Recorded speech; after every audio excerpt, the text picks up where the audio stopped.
লাকাদ জানাল বিলাদা ওয়া মান আলাইহা ইমামুল মুসলিমিন আবু হানিফা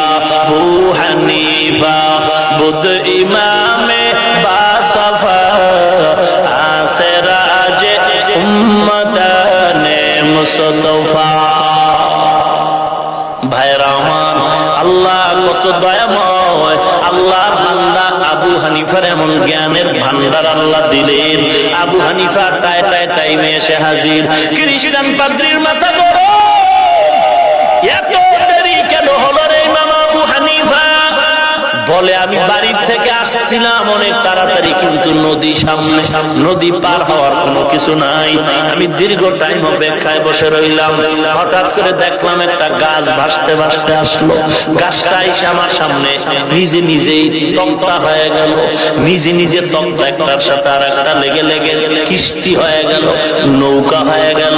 আমি নৌকায় উঠলাম, মাঝি নাই, মাল্লা নাই, নৌকায় একা একা আমারে নদী পার করায় দিল। খ্রিস্টান ডাক দিয়ে কয়, রে তার ছিঁড়ে গেল নাকি তোমার? তুমি কি পাগল হয়ে গেছো?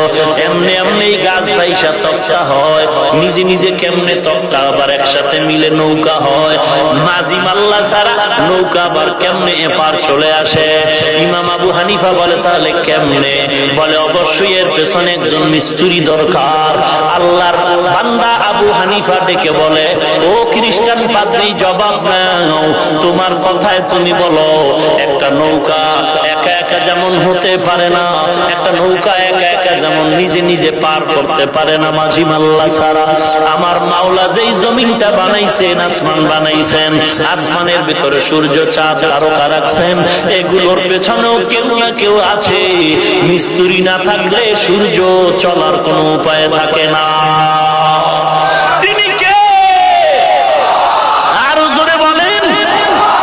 তিনি আর কেউ নয়, তিনি হলেন আমার আল্লাহ। খ্রিস্টান বলে, আরো কিছু প্রশ্নের জবাব দাও। আল্লাহ তোমার একজন মানেছি, একজন আল্লাহ আছে তো মেনেছি, তবে তার আগে কে ছিল? এরপরে জবাব দিও, তোমাদের আল্লাহ কি কাজ করে? খালি ঘুমায় নাকি বসে থাকে? এরপরে জবাব দিও, আল্লাহ তোমার কোন দিকে নজর রাখে?